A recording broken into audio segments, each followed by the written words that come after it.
Okay? Kasi gusto nyo nakakakita ng kung scolio ka o wala. Alam mo yun, gusto natin nakaka-discover ng mga bagong bagay. Okay?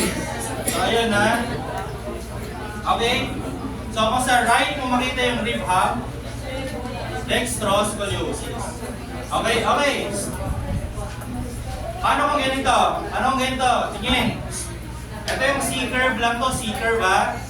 Paano kung S-curve? Pag ganyan. Parang S-curve.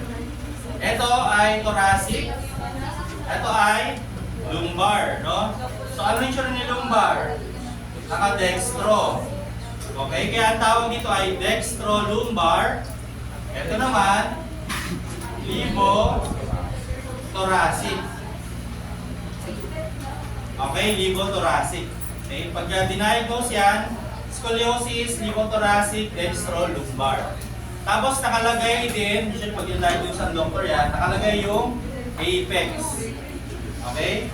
So, libo-thoracic, apex, at sabihin natin T5. Okay? And libo-lumbar, apex at L3. Ibig sabihin ng apex, alam nyo na, no? Again, least tilted, most rotated. Kaya dito, saan mo makita yung rib hump dito sa case na to? Sir, may case? Lalabas ba yun sa ano, sir? Oo, kaya confused. Okay, saan nyo makikita yung rib hump dito sa libo-thoracic, dextro-lumbar? Left or right? Left.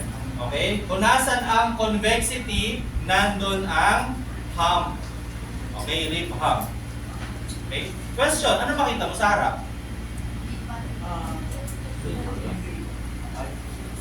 Okay, merong times na yung rib sa harap, naka-forward naman, no?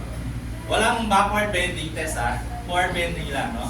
So, naka-forward yan. Pag sa harap mo nakita na hindi pantay, ang tawag doon ay rib bump.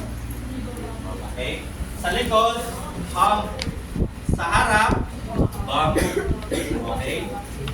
Pero hindi ako masyadong nag-assess ng rib bump kasi diba given na, pag may rib hump pa sa left, wala naman yung bump nasa right.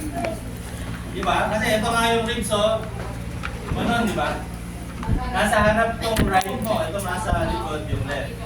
Diba automatic na yun? Parang, automatic na. Okay. Yun, no? So, ayan, no? Pag alam nyo na yung mga scoliosis directions, madali na yung i-subject sa treatment. Okay? Okay, sige. Balik tayo kay Harry, no? Ano lang yan?